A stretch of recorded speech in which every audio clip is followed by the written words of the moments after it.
Muy buenos días, un saludo especial en nombre de la doctora Gloria Estela López Jaramillo, presidente del Consejo Superior de la Judicatura, de la doctora Marta Olano de Noguera, vicepresidenta, y de los demás consejeros de la Judicatura. Bienvenidos a esta conferencia virtual denominada Ámbito de Protección de la Acción de Tutela, que hace parte del ciclo de capacitación en Derecho Constitucional y precisamente sobre el tema la acción de tutela y protección de derechos fundamentales. En el marco del acuerdo realizado entre el colectivo de abogados José Alvear Restrepo, que ostenta la representación del doctor Ahmed Yamid Salazar Palencia ante la Comisión Interamericana de Derechos Humanos y la Agencia Nacional de Defensa Jurídica del Estado, el Consejo Superior de la Judicatura, a través de la Escuela Judicial Rodrigo Lara Bonilla, realiza este ciclo de capacitación especial en Derecho Constitucional enfocado en la acción de tutela y la protección de los derechos fundamentales. Como mecanismo, sin duda, esta acción de tutela, tal vez el más importante, la conquista más importante de la Constitución de 1991 para el reconocimiento y protección de los derechos fundamentales. La acción de tutela es una herramienta procesal, preferente, sumaria, informal y expedita que le permite a cualquier persona obtener el amparo de sus derechos esenciales en supuestos bajo los cuales resulten amenazados o vulnerados, sea por un particular o por una autoridad pública. Y además, en su amplia trayectoria, la tutela también ha definido un ámbito de protección para derechos innominados y colectivos, promoviendo significativas modificaciones en el ordenamiento jurídico colombiano. Esta segunda conferencia de este ciclo de capacitación especial tiene como propósito determinar el ámbito de protección de la acción constitucional de tutela como un mecanismo de protección de derechos constitucionales, ahondando en aspectos como el titular de la acción, la legitimación, la competencia y la jurisdicción. El día de hoy tenemos el honor de contar con el doctor Mario Martínez Alférez, abogado, magíster en políticas públicas de la Universidad de los Andes, especialista en régimen contractual internacional. El doctor Martínez se ha desempeñado como magistrado auxiliar encargado de la Corte Constitucional y actualmente se desempeña como abogado sustanciador de la misma corporación. Doctor Martínez Alférez, es un gusto tenerlo con nosotros. Bienvenido, tiene el uso de la palabra. Buenos días, doctora María Lucero Novoa, directora de la Escuela Judicial. Muchas gracias por esta invitación a este ciclo de conferencias. Hago extensivo este saludo también a la señora presidenta del Consejo Superior de la Judicatura, la doctora Gloria Estela López Jaramillo, a los funcionarios judiciales que estén conectados en esta conferencia y a todos los demás asistentes. Como lo señaló la directora de la Escuela Judicial, la señora María Lucero, la conferencia del día de hoy voy a tratar el ámbito de protección de la acción de tutela y para ello compartiré con ustedes una presentación muy breve que preparé para la ocasión. Bueno, para iniciar este tema particularmente es necesario establecer que la acción de tutela tiene muchos elementos básicos que la estructuran. Y si bien son muy básicos y la acción de tutela también es una vía judicial bastante sencilla, esos elementos son indispensables en su estructuración y identificación muy clara. Para ello, evidentemente, vamos a tener varios aspectos a tocar, como el objeto de la acción de tutela, los requisitos de la procedencia en la misma, la titularidad de la acción y la legitimación para actuar, los sujetos accionables también. Esos son elementos básicos, sobre todo porque si bien participamos y entendemos que la acción de tutela es un mecanismo carente de mucho rigor judicial, como lo tienen las demás actuaciones judiciales, esta simplicidad también exige unos elementos muy jurídicamente muy definidos. Para comenzar, creo conveniente establecer el objeto de la acción de protección de la tutela. Y para ello iniciamos primero por un marco normativo. Evidentemente todos conocemos que la acción de tutela es un mecanismo judicial de rango constitucional excepcional, ¿sí?, que se estableció en la Constitución de 1991. Esta herramienta judicial no existía en la anterior Constitución y el cambio se debió esencialmente a esas circunstancias sociopolíticas que se presentaban en la época que precedió a la Asamblea Nacional Constituyente. Veníamos de tener una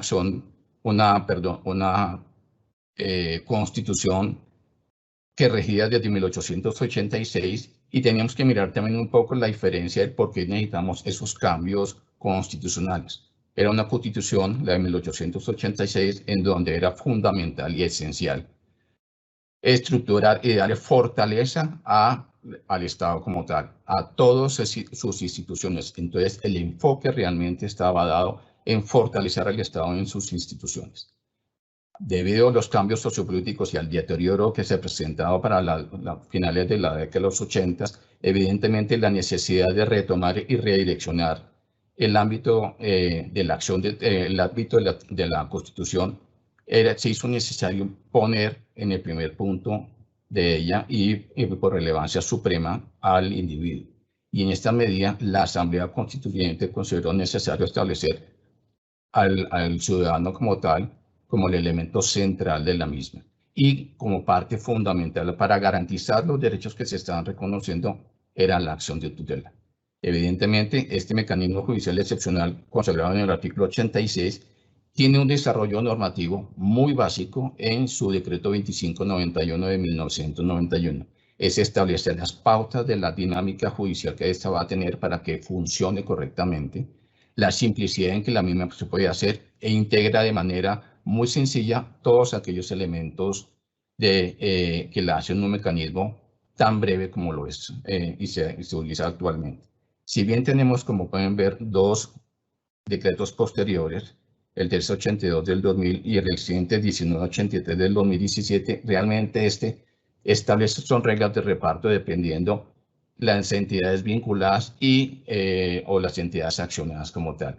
Realmente no constituye un problema, o la Corte lo ha definido así como un problema de competencia, sino más bien de reparto. Ese es el marco inicial de la parte normativa que quería haberles comentado para establecer que dentro de estas normatividades es que vamos a hacer la explicación del ámbito de protección de la acción de tutela. Ahora, el objeto de la acción de tutela, realmente uno lo podría mirar directamente en el artículo 86 y en el artículo primero del decreto 2591. Y la esencia de la protección del derecho tutelado es buscar garantizar que la persona que está reclamando la garantía de un derecho que considera que le fue vulnerado por un sujeto público o un sujeto privado, ¿sí?, pueda volver a retomar la protección de ese derecho, hacer uso del mismo sin restricción alguna y garantizar que a futuro la protección del mismo permanezca. Ahora, evidentemente lo que se busca no solamente es subsanar lo que ya ocurrió, sino evitar que se presente una afectación a ese derecho fundamental. Por eso, el objeto de la tutela tiene tanto el aspecto de resarcir un daño que se esté dando como de prevenir uno que se pueda dar.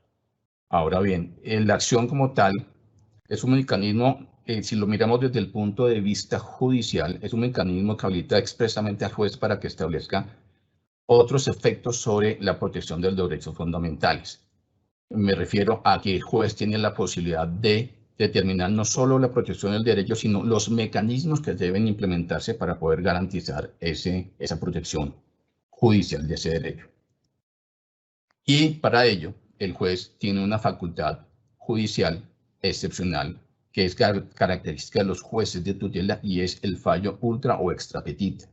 Ese se refiere esencialmente a que, dada la simplicidad de la acción de tutela y la informalidad de la misma, ¿sí?, las personas no tienen por qué saber con ciencia, con claridad y con conocimientos jurídicos cuál es el derecho que va a reclamar o cómo se denomina jurídicamente el tal derecho. Ella expone, en muchas ocasiones las acciones de tutela es un conjunto de exposición de hechos que hacen las personas frente a un juez y es parte de la tarea del juez definir con claridad cuáles son los derechos que la persona está reclamando. Por ello, en algunas ocasiones, si bien la persona reclama un derecho determinado, el juez advierte que la finalidad también es garantizar otro derecho. Esto busca una eficiencia judicial, busca la garantía total de los derechos fundamentales y la vigencia de la Constitución a través de este artículo 86. En esta medida, cuando el juez advierte que una persona reclama un derecho X, pero realmente tiene un alcance mayor, él puede extender las órdenes que va a impartir a ese otro derecho. Siempre pongo yo el ejemplo clásico del ciudadano que no sabe leer y escribir, y eso fue una de las primeras acciones de tutela que tuve la suerte de conocer en mis primeros momentos de trabajo en la Corte, que ya llevo desde el año 93, y era un ciudadano que bajaba al pueblo cada 8 días. El señor no sabía leer y escribir, pero tenía un grave problema de acceso a su predio y de acceso al agua porque un vecino le restringía y le afectaba sus derechos. Esto afectaba tanto su capacidad y su derecho al trabajo como para poder suplir sus necesidades básicas del hogar. La persona se presenta al juzgado de manera presencial en su momento, quiere exponer el caso, el juez muy amablemente lo hace seguir y se abre una audiencia en donde le toman la declaración. Se hace un acta como tal, se le lee a la persona y a partir de eso se establece por parte del juez cuáles eran los derechos efectivamente reclamados por el accionante. Evidentemente el señor hablaba de una conducta o dos conductas que afectaban, por ejemplo, el acceso al agua o el derecho al trabajo, pero él podía acceder, el juez consideró que había otros derechos a garantizar en ese momento. Por eso, esta facultad excepcional de juez de tutela es algo fundamental para la plena garantía de los derechos fundamentales. A veces suele quedarse un poco corto en algunas oportunidades, uno los advierte cuando está en el proceso de eventual selección de expedientes, sobre todo cuando las personas reclaman un derecho y dicen presente una petición a una entidad reclamando X servicio o pidiendo la entrega de alguna actuación o que me elaboraron una prestación de un servicio. Caso muy típico, que es el que más suele suceder en la Corte Constitucional, que uno advierte, es el tema de salud. Y muchas veces algunas de las legislaciones dicen, evidentemente la entidad de salud, por ejemplo, no le respondió al señor, le protegemos el derecho a la salud, el derecho de petición. Evidentemente, uno debe entender que el derecho de petición es el mecanismo por el cual el ciudadano se conecta con su prestador de salud en ese momento, pero el trasfondo final de su reclamación no es la petición en sí misma, sino lo que pide en la petición.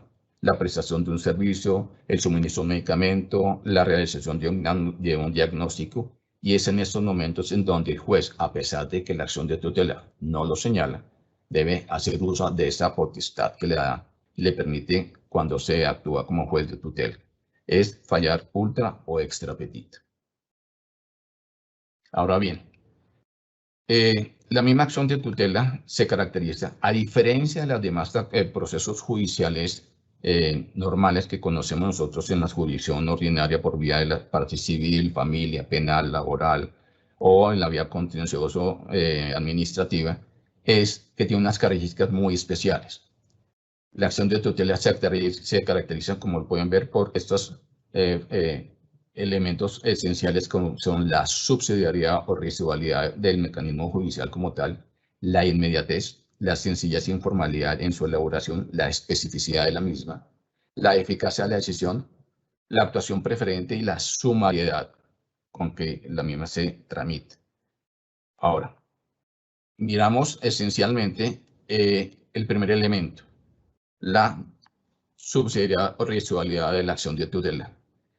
¿Qué significa esto? Evidentemente, la misma Constitución en el 91 establece que la acción de tutela, si bien es un mecanismo de rango constitucional, es excepcional, pero es residual. La residualidad significa es que si existiendo mecanismos judiciales ordinarios establecidos bajo marcos normativos de carácter legal, al cual yo puedo acudir normalmente para reclamar la garantía de un derecho, debo hacerlo por esa vía inicial. La acción de tutela es excepcional y solo se puede acudir a ella o cuando no exista mecanismo judicial para tal protección o cuando existiendo este no ofrece una garantía con el nivel de eficiencia, ¿sí? Y de idoneidad como se lo hace la acción de tutela. Ahora, ¿qué pasa? La otra forma en que uno puede reclamar, en que uno puede llegar a acudir a la acción de tutela, aún en presencia de otro mecanismo de defensa judicial ordinario, es cuando se pretende evitar la ocurrencia de un perjuicio irremediable. Pero bueno, inicialmente uno tiene que tener en cuenta dos elementos básicos, y es que la tutela no sustituye los mecanismos ordinarios y no es una vía judicial paralela. Así lo advierto en este momento, y así se señala claramente en el artículo 4 de la Constitución. Esta circunstancia particular suele darse mucho cuando uno está en la etapa de revisión de una acción de tutela y uno advierte que que la actuación como tal que se infiere en la acción de tutela son conductas que realmente fueron actuaciones que pudieron haberse adelantado o por vía de un proceso ordinario, ¿sí? O que no haberlo hecho en su momento se pretende reclamar por vía de la tutela. Y es que a veces la incuria procesal de quien actúa, ya sea el usuario directamente o si éste actúa a través de un representante legal, evidentemente genera esas pequeñas controversias, y es que no puedo utilizar la acción de tutela para solucionar aquellos defectos o negligencias procesales en las cuales incurrí yo por vía de una actuación judicial ordinaria. No puedo utilizarlo para ello. Y tampoco puedo pretender establecer como una competencia judicial entre mirar cómo va a salir resuelto mi proceso, pero mientras tanto vayamos adelantando la acción de tutela para determinar por cuál puedo solucionar de mejor manera mi reclamación. Evidentemente la tutela no actúa de esa manera y judicialmente se toman las medidas pertinentes para o rechazar la tutela, declarar improcedente porque no procede en ese sentido, o porque evidentemente se advierte que existe un trámite judicial en camino. Evidentemente esto no suele ser muy fácil, sobre todo porque las personas suelen callar que pueden estar tramitando esta acción ordinaria por otro lado. Inicialmente, en los primeros momentos de la acción de tutela, solía suceder mucho que se hacía la presentación simultánea de la tutela en varias oportunidades. Y esto de manera simultánea, y esto generaba, obviamente, las sanciones propias por la temeridad. Pero también sucedía que varias personas afectadas por una misma circunstancia, pero que habían afectado sus derechos individuales, sus derechos fundamentales, interponían acciones de tutela de manera simultánea. Traigo a colación, recuerdo mucho, hacia los años 99-2000, unas familias que estaban cerca de una mina de caliza que era rutinariamente utilizada por una empresa cementera, y las personas de la familia cada individuo de la familia puso una acción de tutela, obviamente porque tienen derecho a hacerlo, porque cada uno de ellos consideraban que el paso continuo de camiones, vibración, polvo, ruido que se generaba les estaba generando una afectación a sus derechos fundamentales. Evidentemente, en su momento, ante los jueces del lugar, sucedió que en 2 de las 3 tutelas que se pusieron, la tutela fue concedida, pero a la tercera persona no le fue concedida. Evidentemente, cuando los casos llegan a la Corte, se logra advertir esa circunstancia y se toman las medidas, obviamente, para garantizar la protección de los derechos de aquella persona que bajo las mismas circunstancias fácticas estaba viendo afectado su derecho. Pero aquí esta simultaneidad de la acción de tutela, ¿sí?, no se estaba haciendo de manera paralela con actuaciones ordinarias, pero sí frente a otras actuaciones que tenían origen en los mismos hechos que la motivaban. Ahora, evidentemente, uno tiene que mirar que la acción de tutela podía proceder incluso en presencia de otros mecanismos de defensa judicial, pero uno tendría que mirar si el otro mecanismo no tiene la eficiencia y la idoneidad para garantizar la protección que sí ofrece en este momento la acción de tutela. Entonces, cuando estos dos elementos, el otro mecanismo no es lo suficientemente eficaz, o sea que no tiene una respuesta pronta a su reclamación y efectiva, pero aparte de esto, que este mecanismo realmente no tiene la dimensión constitucional de garantizar la protección integral a ese derecho fundamental, evidentemente considera que la tutela procedería como una garantía a ese derecho fundamental. Evidentemente, muchas de las actuaciones judiciales ordinarias suelen ser actuaciones mucho más complejas, mucho más largas en el tiempo, procesalmente mucho más complejas, y por lo mismo, evidentemente, la acción de tutela como mecanismo de defensa judicial excepcional para evitar un perjuicio irremediable procedería en ese caso. Esos son casos realmente que se tienen que verificar mucho esos efectos de esos elementos esenciales de la eficacia y la idoneidad del otro mecanismo. Si estos no se cumplen, evidentemente procedería la acción de tutela. Ahora, obviamente lleva a considerar que la acción de tutela tiene una finalidad inicial y es que es un mecanismo definitivo de protección, pero también se puede interponer como un mecanismo transitorio. Si bien acá hay dos elementos, y es que las personas reconocen de entrada que tienen otro mecanismo judicial principal de defensa para reclamar la protección de sus derechos, pero consideran que desde el momento en que se presenta la circunstancia de la afectación de sus derechos a cuando la autoridad judicial que está manejando el mecanismo judicial ordinario vaya a fallar, puede generarle a ellos una afectación, un perjuicio grave a sus circunstancias. Entonces ellos reconocen abiertamente que existe otro mecanismo, pero que el mismo les puede llegar a tener una solución que cuando salga ya se habrá causado un perjuicio. Y este perjuicio realmente no es un perjuicio cualquiera, es un perjuicio que la Corte Constitucional de manera jurisprudencial ha definido como un perjuicio irremediable. Y este perjuicio irremediable evidentemente tiene las características que anoto en mi presentación, 4 factores iniciales, que es que sea la inminencia del perjuicio, la gravedad del mismo, la urgencia para tomar mecanismos de protección y la impostergabilidad de las medidas. Evidentemente la inminencia se refiere a que esto es el daño o la amenaza que tiene la persona es tan evidente y tan inminente que está pronto a suceder. No hay duda de que el perjuicio se va a causar. Evidentemente, yo no puedo suponer, por ejemplo, que interpongo una acción de tutela, por ejemplo, dadas las circunstancias actuales, y decir que voy a poner una acción de tutela contra el Ministerio de Salud porque considero que los mecanismos de protección que nos están dando por vacunas, ¿sí?, no me garantizan mi protección contra el coronavirus dentro de 2 años. Entonces, yo estoy precaviendo que yo encontraré vulnerados mis derechos pasados 2 años porque considero que ya se sabe científicamente que la vacuna no va a tener protección. No puedo alegar algo que no se sabe, que se desconoce, que realmente que es un hecho que no sabemos si va a pasar y por lo mismo la acción de tutela tampoco procede contra acciones futuras e inciertas. La inminencia elimina ese factor de la incertidumbre y se supone que es en relación con una actuación muy próxima a suceder. La gravedad no es cualquier daño que se va a generar en la afectación de los derechos fundamentales. La afectación puede ser de tal intensidad y de tal gravedad que la posibilidad de que la persona pueda restablecer sus derechos sea realmente muy difícil. Incluso puede suceder en los casos que una persona, la gravedad de un hecho es que por algún trámite una persona tenga una afectación de tal entidad que su integridad física, por ejemplo, o algún derecho en particular no se pueda resarcir fácilmente de manera contundente y restablecer el derecho a su estado anterior.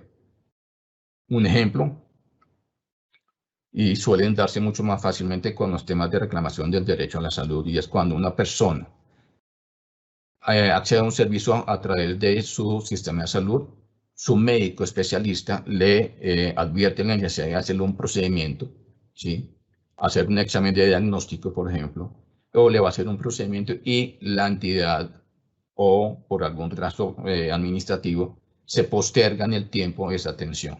La persona reclama la garantía porque la gravedad y la inminencia del perjuicio irremediable es evidente, pero dentro de la demora y la reclamación puede suceder que, por ejemplo, la persona tiene un problema que le puede generar la pérdida de una de sus extremidades o tener que perder, por ejemplo, un riñón porque nunca le hicieron una diálisis a tiempo o una atención de diagnóstico completa. Frente a este daño, evidentemente el menoscabo moral y material de la persona es irreparable y la gravedad es de tal intensidad que el perjuicio realmente, la necesidad de conceder el mecanismo transitorio de la tutela es súper necesario.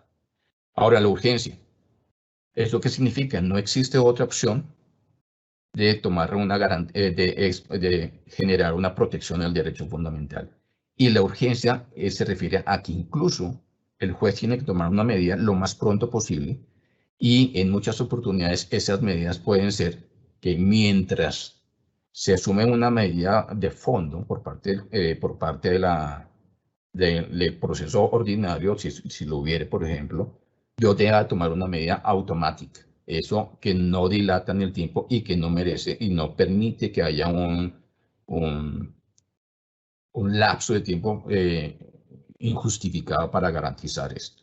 Y la impostergabilidad es que estas medidas realmente no pueden ser aplazadas ni pueden ser cambiadas por otras. Esta medida de protección judicial es el único mecanismo que dispone por el momento la persona para poder garantizar la protección de su derecho fundamental, ya sea por la inminente amenaza que se le presenta sobre el mismo o por la gravedad del daño que se puede ir agravando con el paso del tiempo si no se toman medidas como un mecanismo transitorio. Entonces, la gravedad, esos son los elementos fundamentales que caracterizan el perjuicio irremediable y que justifican la procedencia de la acción de tutela como un mecanismo transitorio. Ahora, la acción de tutela procede en muchos casos como regla general, pero también existen excepciones a la procedencia de la misma.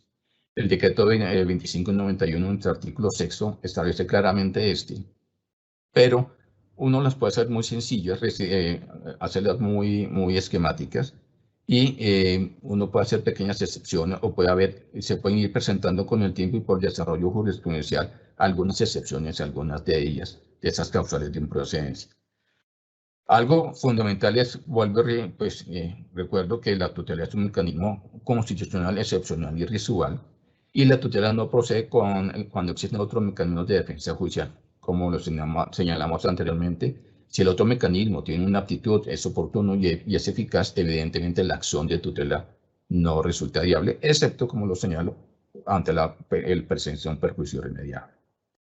Cuando se puede invocar el habeas corpus, eso es una circunstancia evidente, sobre todo porque la brevedad en que el habeas corpus debe ser resuelto supera con creces las medidas que se puedan adoptar en garantía de los derechos de la persona que reclama en su momento. Evidentemente, ante el habeas corpus, la tutela cede su espacio, porque evidentemente el habeas corpus, que también tiene un rango constitucional como actuación de quien reclama la protección de su derecho a la libertad, evidentemente supera en la eficiencia judicial en su trámite.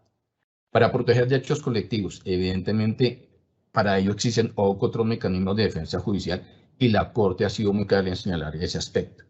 Es el caso en que las personas consideran que un barrio que tenga un problema de accesibilidad al barrio, toda la comunidad reclame porque la vía se daña. Evidentemente existen mecanismos judiciales diferentes, incluso mecanismos administrativos en donde las personas pueden reclamar a la autoridad competente local o de la región la garantía de ese derecho. Evidentemente no podemos considerar abrir el paso de la tutela para garantizar derechos colectivos porque estaríamos eliminando las otras mecanismos o otras vías judiciales existentes como las acciones de grupo o incluso las acciones populares también. Ahora, frente a un daño consumado, evidentemente ya no se puede hacer absolutamente nada a menos que este daño persista en el tiempo. Me refiero, ya la persona, el ejemplo que les puse yo, una persona que a raíz de una negligencia o una demora en la prestación del servicio médico, la persona sufre de un problema de diabetes, ya llega a un nivel en donde comienza a tener complicaciones, tiene problemas renales y por ejemplo, la persona perdió una pierna, le fue amputada una pierna, ya hay un daño consumado en ese caso. Su integridad física se vio afectada, pero persiste en el tiempo la afectación porque no le siguen prestando la asistencia médica. En esos casos, por omisión también, podría llegar de manera muy excepcional frente a un daño consumado que se sigue extendiendo en el tiempo bajo otros aspectos de la persona, de su vida y de su integridad, solo en casos muy excepcionales y tocaría demostrarlo muy claramente. Ahora, en el último de los casos en que no procede la acción de tutela es para controvertir actos generales y abstractos. Y aquí hay excepciones, particularmente, retomando un poco el tema, el día de ayer recordé un poco el caso de aquellas personas que la Corte tuvo que fallar el caso de las famosas vallas de la impunidad. Estas, mediante una actuación administrativa del Consejo de Bogotá, había emitido un acto por el cual se iban a hacer públicas unas vallas muy grandes que se iban a colocar en varias partes de la ciudad, en donde se iban a poner los rostros de aquellas personas que habían sido ya condenadas por delitos sexuales o de delitos contra menores de edad. Evidentemente, aquí, si bien ese acto realmente se sustentaba en un acto general, porque era frente a todos aquellos delincuentes, había una excepción y era que hacer pública o generar un escarnio público frente a este individuo ya había sido condenado penalmente, generaba también un efecto negativo a los derechos fundamentales de ellos mismos, de otra manera, porque ponían en riesgo también su integridad física cuando esta persona ya hubiera agotado ya hubiera cumplido con su pena, pero también afectaba los derechos de las familias de estas personas. En esa circunstancia, la Corte consideraba que no podía, a pesar de que era un acto general desarrollado por el Consejo de Bogotá, para hacer públicas estas vallas de la impunidad, que estaba generando efectos muy particulares contra estos individuos y sus grupos familiares, y demostraron claramente cómo les había afectado su derecho a la intimidad, su derecho al buen nombre, ¿sí? El derecho a la unidad familiar, porque a la raíz de esto las familias tuvieron que fragmentarse en muchas oportunidades y llevó a esas medidas. Entonces, es muy excepcionalmente, pero la regla general es que no procede contra actos generales y abstractos. Bueno, esos son aspectos mucho más abstractos en la estructura del ámbito dentro del cual se tiene que desarrollar y estructurar una buena acción de tutela. Ahora entramos en una parte un poco más amable, por decirlo así, y es quiénes pueden ser las partes en el proceso. Dentro del grupo de los accionantes tenemos a la persona natural, y el primer aspecto es que la tutela puede ser interpuesta directamente por el afectado por los derechos. La regla general es que en todas nuestras actuaciones judiciales siempre la persona tiene que tener la asistencia de un experto, de una persona en derecho, para tener una defensa jurídica adecuada, una defensa judicial compleja y completa. Aquí no, dada la simplicidad con que la acción de tutela se tramita, existe la posibilidad que la persona interponga la acción de tutela de manera directa. Y este es el primer gran logro de la Constitución del 91 y de la acción de tutela.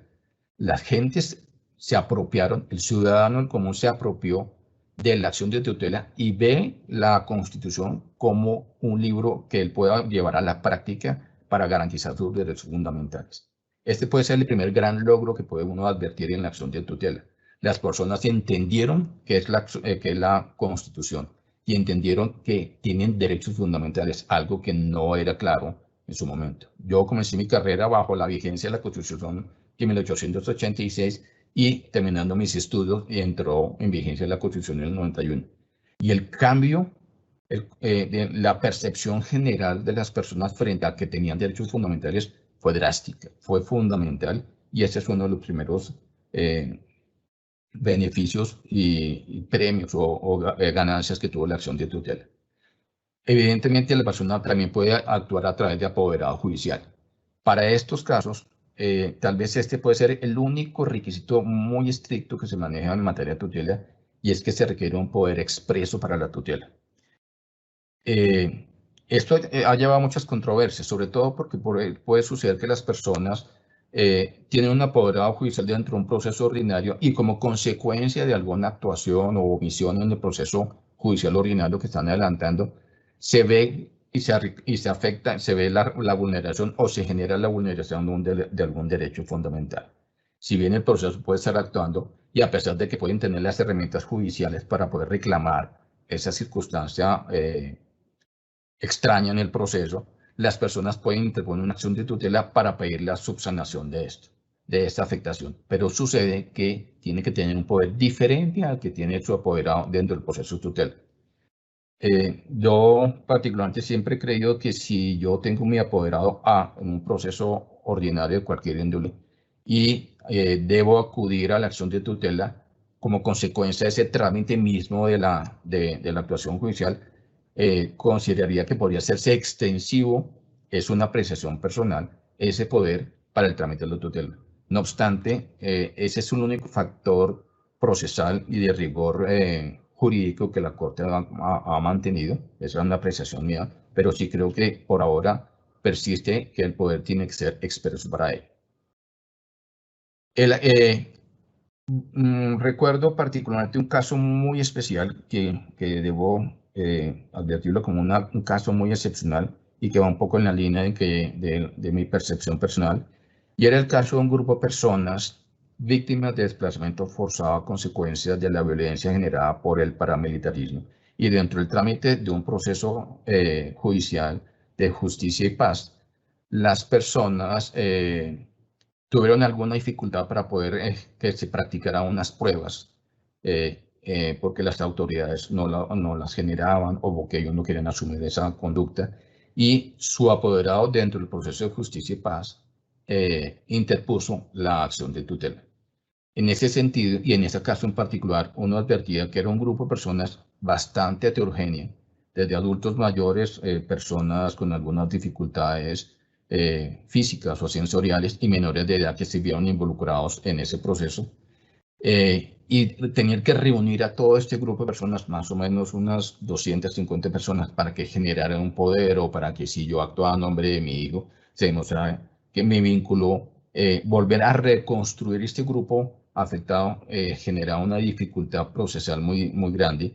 Y aquí, de una u otra manera, se privilegió un poco la esencia de la protección del derecho fundamental y se dio por hecho que estas personas pues habían dado un poder muy amplio para garantizar la protección de los derechos, sobre todo porque estas personas, muchos de ellos huyeron de su lugar, unos con su ropa, otros llevaban algo más que podía ser su cédula y nada más. Entonces, a veces tener elementos muy formales y exigirles nuevamente dar un nuevo poder resultaba un poco complejo, pero fue algo muy excepcional.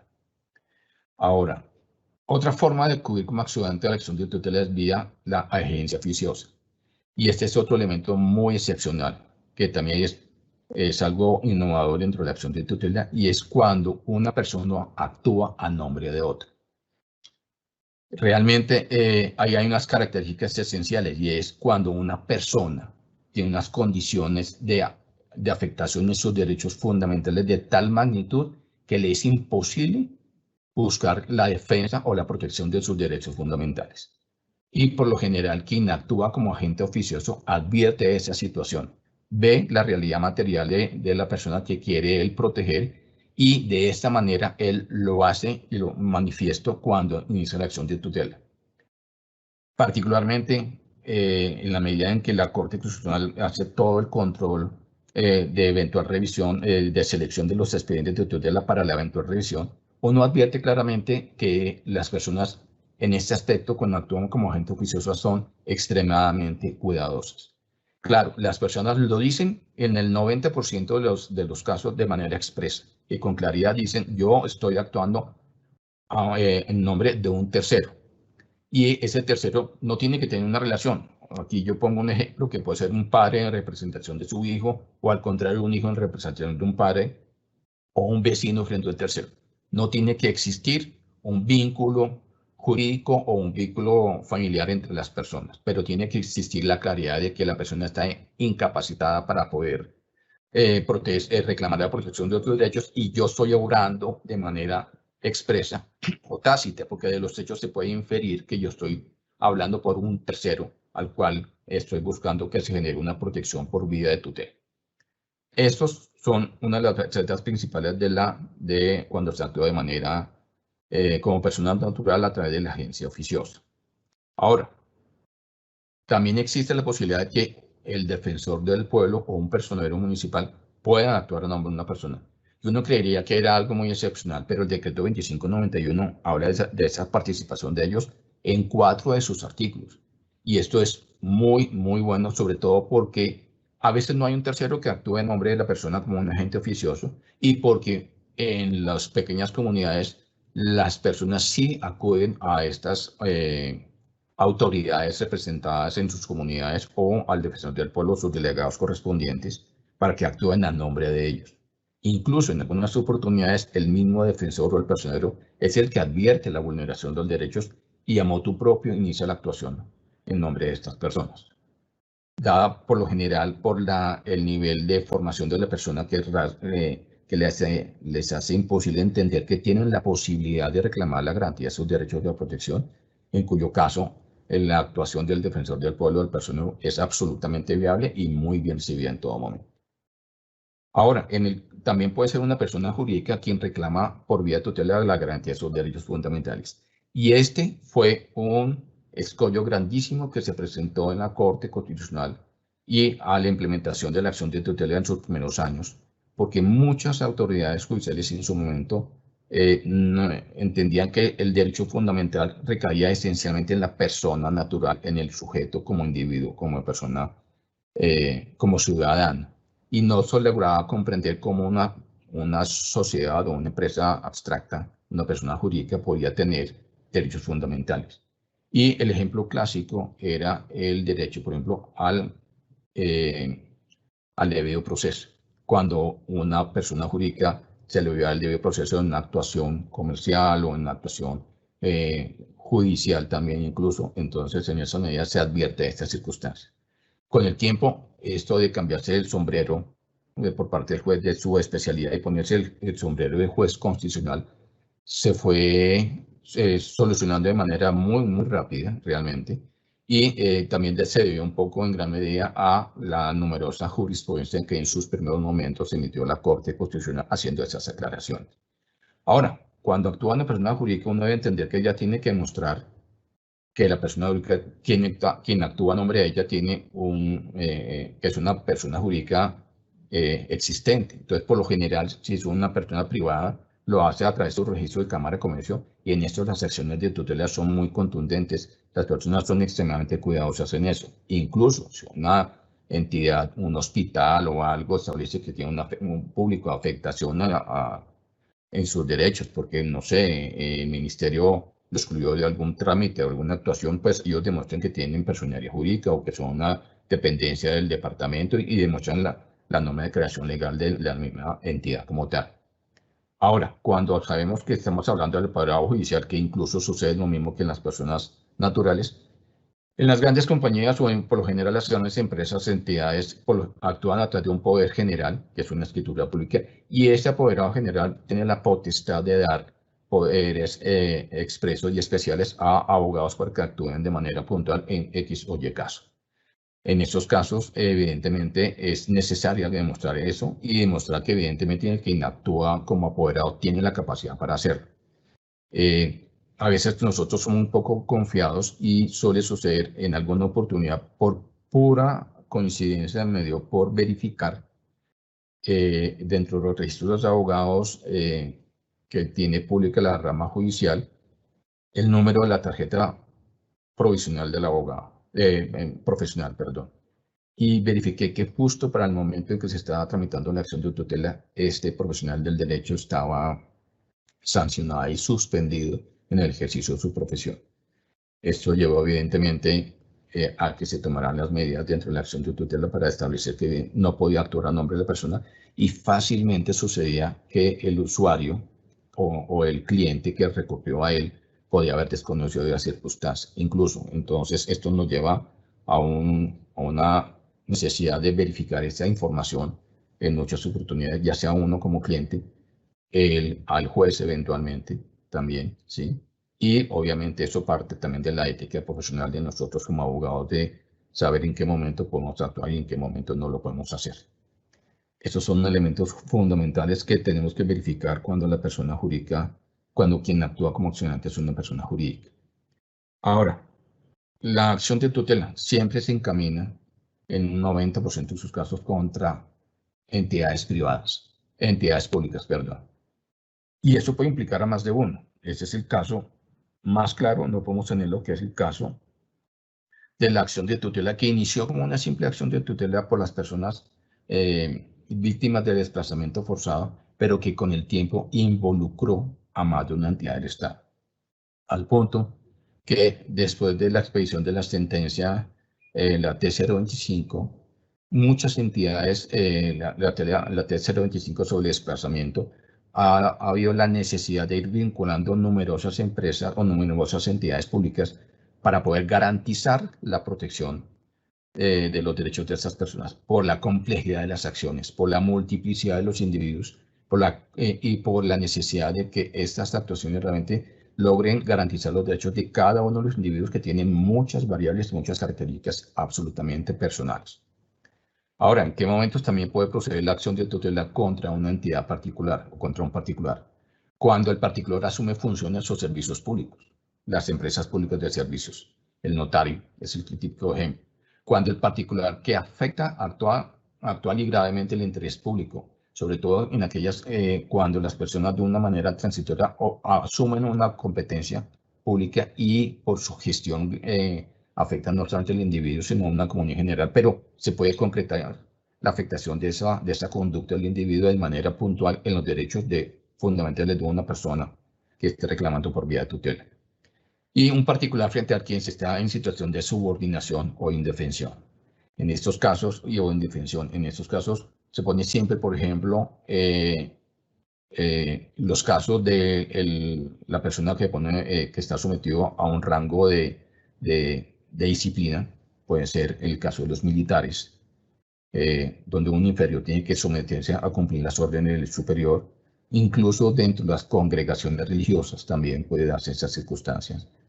Y frente a otros particulares en donde esa condición sea evidente. El caso de los centros educativos donde un funcionario está sometido a la autoridad de su superior, que puede ser el rector o el director del plantel, o incluso se puede llegar a las circunstancias donde el estudiante está sometido o subordinado a las órdenes que le imparte un superior, que puede ser su profesor.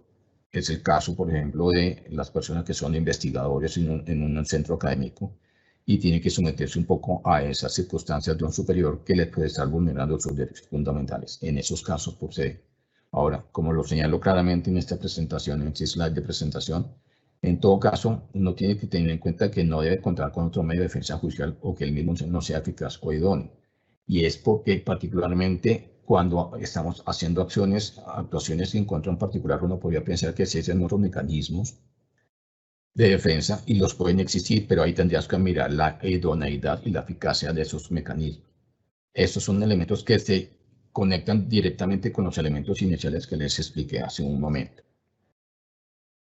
Bueno, la procedencia de la acción de tutela, ya lo vimos, se procede por una acción o omisión de la autoridad pública o privada que esté vulnerando mis derechos. La amenaza, como dije actualmente, lo dije hace un momento, tiene que ser afectar potencialmente los derechos, ser absolutamente cierta e inminente, eso es el momento que ya vimos. No procede contra actos legislativos, no procede contra las leyes o contra actos administrativos generales. Este punto ya lo hemos explicado. Y si evidentemente no procede contra actos administrativos generales, menos con normas de mayor complejidad que tiene efecto general sobre la comunidad, actos legislativos o leyes en lo absoluto.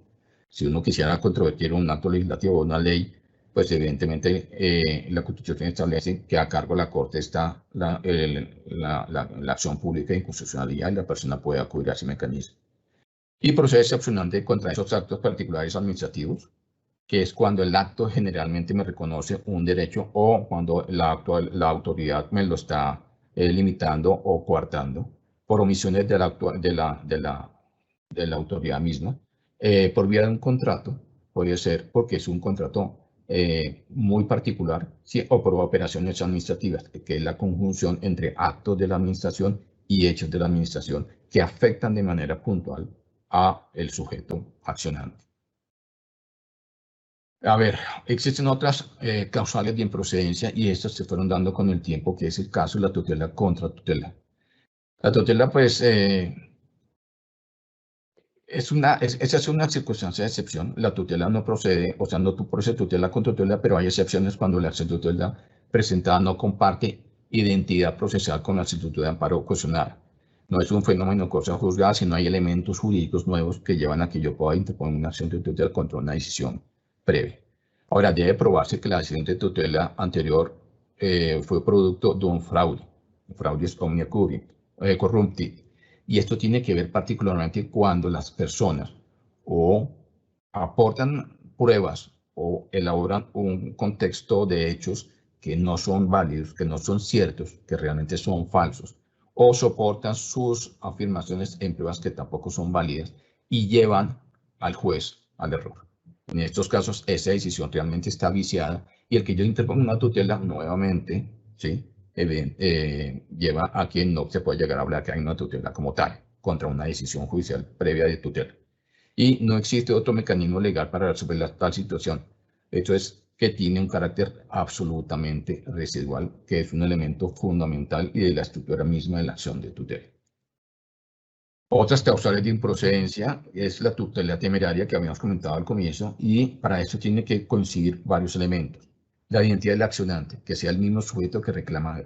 La identidad en el accionado, que yo esté interponiendo la tutela contra la misma entidad. La identidad fáctica, estoy soportando mi reclamación frente a los mismos hechos y las mismas pretensiones. Y la ausencia de una justificación suficiente para interponer una nueva tutela. Pero hay un elemento esencial acá, y es que estoy reclamando también los mismos derechos. Si yo logro establecer que hay que hay toda una entidad en esto, evidentemente la conducta de la persona es temeraria, es abusiva al sistema judicial, es abusiva de la herramienta excepcional de protección constitucional. Y en estos casos la persona puede ser sancionada. La Corte ha sido, al comienzo sacó muy pocos casos, pero evidentemente había un caso que lo traigo muy a la memoria. Era un caso de una persona que no era residente raizal de las islas de San Andrés. La persona llega a las islas proveniente del continente, del territorio nacional, y viene con 2 hijos y los matriculó en el colegio. Le dicen que tiene que, porque no tenía el permiso de permanencia y estadía en las islas, porque no tenía la residencia como tal. Ella alega en una primera tutela que no puede retirarse porque tienen que garantizar el derecho a la educación de sus hijos. En su momento, el departamento de San Andrés acepta la medida, pero ya cuando advierte que se va a acabar el año académico, vuelve y le recuerda a la señora las circunstancias de que tiene que abandonar el territorio insular, y la persona nuevamente presenta, dice, no, es que ya nuevamente matriculé a mis hijos. Entonces la persona vuelve y presenta la tutela, le dicen que no, se tiene que retirar, y la persona insiste con su conducta en que tiene que quedarse. Ella nuevamente argumenta que es el derecho a la educación de sus hijos. Le dicen, esa circunstancia, señora, ya había sido discutida por usted, ya se le había advertido, y usted no puede reincidir en la reclamación del mismo derecho por la misma circunstancia y por el mismo derecho. ¿Contra quién? Contra el departamento de San Andrés. Aquí no hay un hecho nuevo. El hecho nuevo era que yo le hubiera matriculado. No, el hecho nuevo no existe en esa medida, porque el hecho estaba claramente identificado en su momento, y era que no podía permanecer en la isla porque no tenía la condición de residente. En esos casos, dada la temeridad de la conducta de la señora y querer acudir nuevamente a la acción de tutela para poder, entre comillas, un poco burlarse de la autoridad, se le puso una sanción correspondiente y se procedió a sacarla del aire en su momento. Ahora, evidentemente hay excepciones ante esta improcedencia, y es cuando hay un hecho posterior, El típico caso cuando se reclamaba por vía de tutela una actuación, y esta actuación se genera rutinariamente o mensualmente. Por ejemplo, que el empleador no paga las prestaciones y yo tuve que acudir a la vía ordinaria, no hizo nada, y acudo a la acción de tutela. Nuevamente esa circunstancia se repite tiempo después, evidentemente hay un hecho nuevo.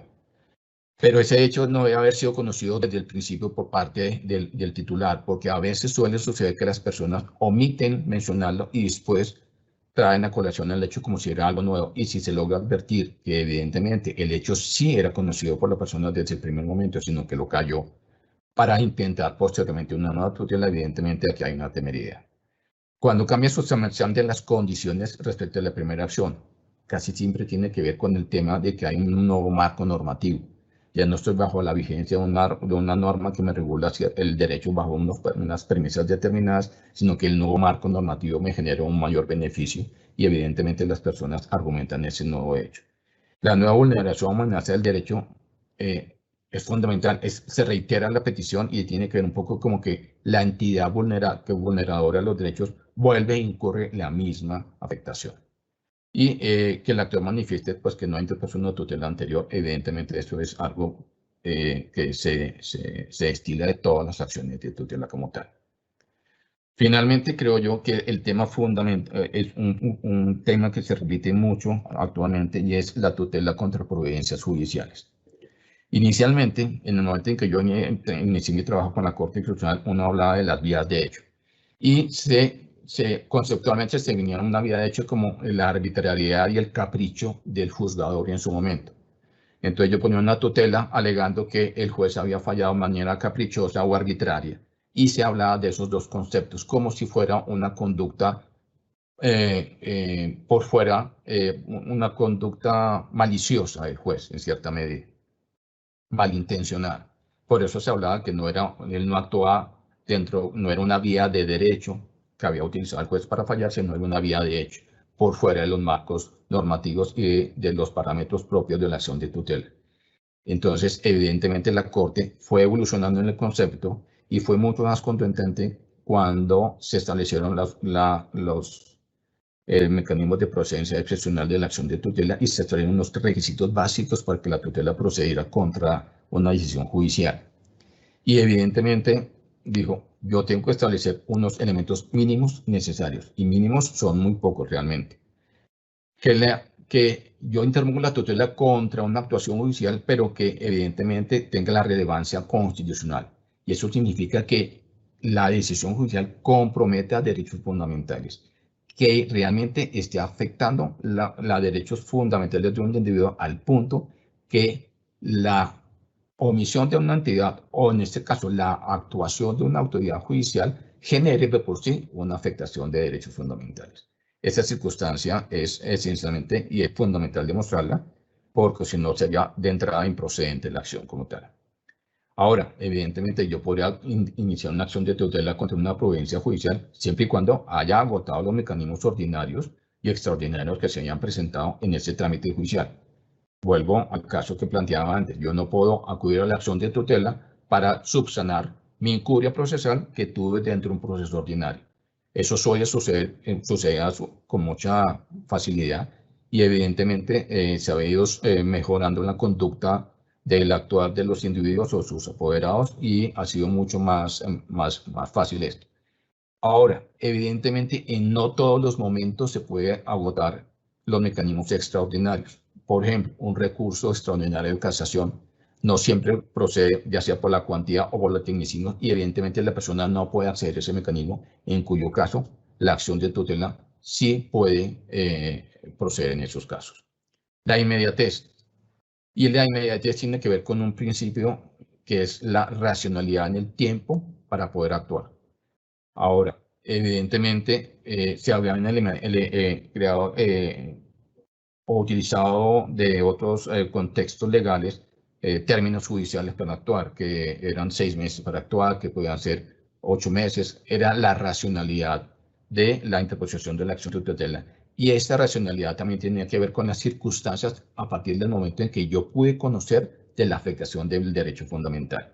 Podía suceder, por ejemplo, que una persona venga a conocer las circunstancias de vulneración de sus derechos solo 1 o 2 años después, por una actuación que en su momento no pudo acceder a ella misma, y solo a partir del momento en que la persona accede a esa actuación pública o lo que fuera, puede determinar que a partir del conocimiento de ese hecho es que la persona interpone la acción de tutela, y lo tiene que hacer dentro de un término razonable. Y la razonabilidad también tiene que tener una demostración de por qué no lo pudo haber hecho anteriormente. Es fundamental esto, ¿sí? Ahora, la otra cosa es que la tutela se interponga porque la irregularidad procesal que se evidenció dentro del proceso ordinario es de tal gravedad de que, si de no haberse incurrido en esa irregularidad procesal, evidentemente la decisión judicial en ese proceso hubiera sido diferente y no se hubieran alcanzado la vulneración de derechos fundamentales. Eso es esencial, porque si esa irregularidad procesal fue consecuencia de una omisión también, pues se dio como tal, pero yo tuve la posibilidad de subsanarla y no se corrigió, evidentemente es una omisión y estaríamos dentro de la causal B, y es que yo no agoté todos los mecanismos ordinarios. Ahora, ¿qué pasa? Puede que el proceso se haya agotado todos los mecanismos ordinarios, pero la irregularidad procesal persistió a tal punto que afectó los derechos fundamentales de la persona. Y la decisión de no haber incurrido en esa irregularidad hubiera sido totalmente diferente. Eso es un factor también a tener muy en cuenta.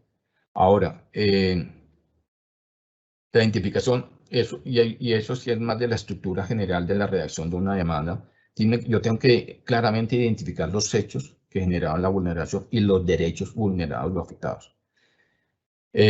Yo suelo hacer algunas capacitaciones al interior de la Corte con nuestros practicantes y yo en esto acudo a que tenemos que tener en presente la esencia de la tutela y la simplicidad.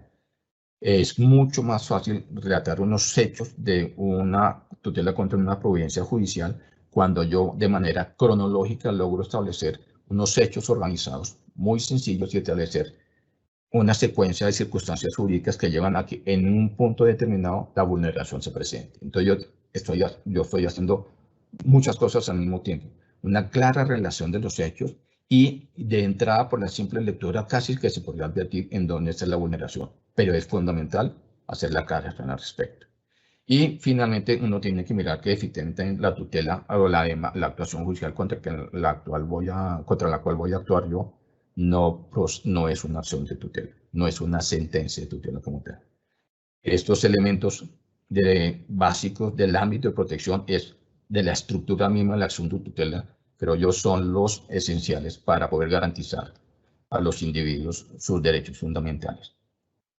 Algo para concluir, quiero decir lo siguiente. Tengo 3 conclusiones fundamentales en relación con la acción de tutela y las fui diciendo a lo largo de la conferencia. 1, la acción de tutela llevó la Constitución a cada hogar del país. Y llevó la Constitución a cada hogar del país generando la percepción general de que todos tenemos unos derechos por el simple hecho de ser seres humanos, de ser ciudadanos de un país. Y esta garantía es algo excepcional que no suele darse en muchas constituciones. Un factor fundamental es este. 2, que el mecanismo judicial de la acción de tutela es de tal simplicidad que cualquier individuo, incluso individuos que estén de manera irregular en el país, como se nos viene presentando de manera muy seguida recientemente, dadas las circunstancias sociales de países vecinos, en donde personas en condición de irregularidad tienen que llegar al país, permanecer de manera irregular, pero estando en el marco o estando en el contexto social del país, tienen que acudir a la acción de tutela para poder garantizar algunos de sus derechos fundamentales. En ese sentido, la Constitución es muy clara, creo que es el artículo 5 que establece que todos los ciudadanos tienen derechos y obligaciones, y en el caso de los extranjeros, ellos también tienen derechos al interior. Y bajo esas circunstancias, incluso dada su irregular presencia en el país, también tienen derechos que deben ser protegibles y son protegibles. Constitucionalmente, la jurisprudencia y los fallos judiciales lo han hecho, garantizando derecho a la salud, derecho a la libertad, a la integridad física, esencialmente que son los derechos más reclamados por parte de ellos. Y como última conclusión creo yo que el mecanismo es el gran medidor de la eficiencia de un Estado o no. La rama judicial como tal y el volumen de actuaciones judiciales también denotan un poco la dinámica de nuestro Estado. Nuestro país es un país muy litigioso de manera judicial, y eso que el litigio judicial es solo una parte de las actuaciones complejas de una sociedad que solo logran llegar a un nivel de reclamación judicial. Pero la tutela demuestra es un gran medidor de las inequidades sociales y de las dificultades que presenta un país como el nuestro. Creo yo que estas son grandes conclusiones que puedo sacar del ámbito general de protección de la acción de tutela. Agradezco a ustedes y les cedo de nuevo la palabra a la señora directora de la Escuela Judicial, la doctora Novoa. Doctor Martínez, muchas gracias por la claridad conceptual y jurídica acerca de este tema tan importante. Vamos al fragmento de preguntas. Doctor Martínez, ¿qué limitaciones tiene actualmente la acción de tutela que puedan amenazar su función de garantía de los derechos fundamentales? Bueno, doctora, yo en este marco de circunstancias muy excepcionales que tenemos en el país en el momento, dominados por una pandemia que nos llevó a la virtualización del servicio judicial como tal, porque es un servicio, yo lo advierto como un servicio público, creo yo que esto lleva a que mucha gente que no tiene acceso a la tecnología, ya sea porque no tiene los recursos para ella o que no tienen los conocimientos, realmente vean restringido el acceso a la acción de tutela, que era su herramienta constitucional de garantía de derechos fundamentales. Creo yo que es un mecanismo que es unas circunstancias muy excepcionales. Evidentemente puede ser mucho más breve los términos para resolver las acciones de tutela, porque los expedientes ya no tienen que ser trasladados físicamente de un lugar a otro, ¿sí? Pero de todos modos creo que esto puede generar una exclusión social bastante marcada, y no lo advertimos porque es que no llegan las tutelas a la Corte, las reclamaciones no llegan a los juzgados. Doctor Martínez, ¿de qué manera la naturaleza subsidiaria de la acción de tutela se configura como una garantía para el amparo de derechos constitucionales?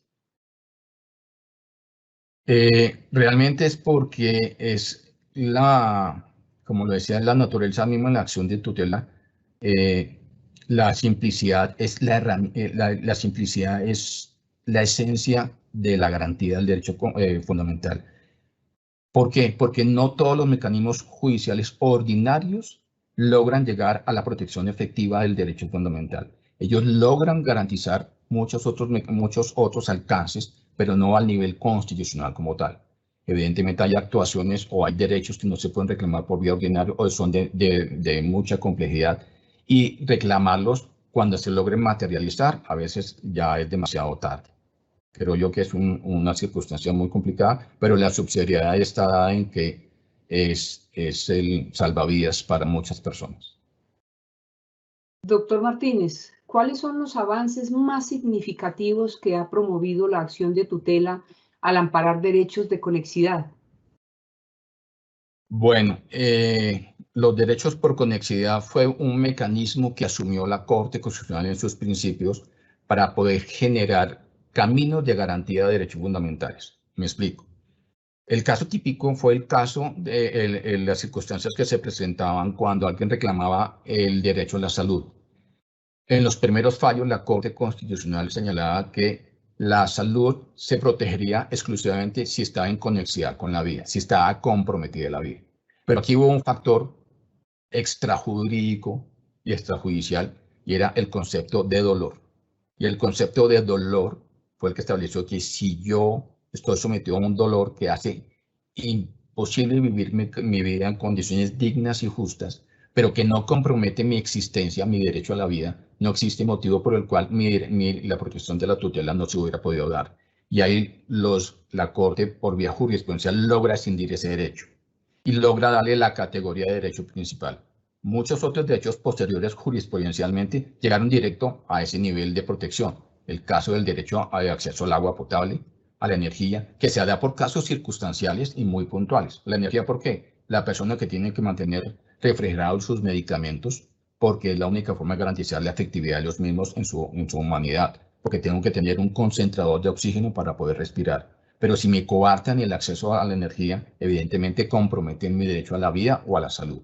En este tipo de derechos, jurisprudencialmente la Corte ha optado ya después de manera directa y por análisis caso a caso de generar esos derechos, pero la conexidad fue el camino previo a este reconocimiento directo de derechos. Nuestro agradecimiento especial al doctor Mario Martínez Alférez por su clara y ponderada explicación sobre el ámbito de protección de la acción de tutela, una acción constitucional que en todo supuesto exige del juez un pronunciamiento de fondo para decidir un derecho fundamental, estableciendo su prelación frente a otros asuntos que lleguen a sede judicial en aras de otorgar sin dilaciones la protección solicitada. Además de resaltar que esta acción se trazó no para ocasionar dificultades en la prestación del servicio de justicia, pues sobre todo ha tenido el potencial de impulsar la redefinición de derechos que antes no eran considerados fundamentales y que en la actualidad se extiende por encima de otras acciones en la protección de derechos para los cuales antes no se concebía. Como lo dijo muy bien el doctor Martínez, la acción de tutela llegó al hogar de las personas para proteger sus derechos. Un gran medidor de las inequidades. Doctor Martínez, nuestro agradecimiento sincero por esta conferencia tan clara, tan ilustrativa y tan didáctica. Agradecimiento también a los servidores y servidoras judiciales y a todas las personas que actúan en el sector justicia y que se interesaron en esta conferencia. Y a propósito del tema de hoy, tan claramente explicado por nuestro invitado, nos despedimos con una frase del filósofo y abogado francés Voltaire.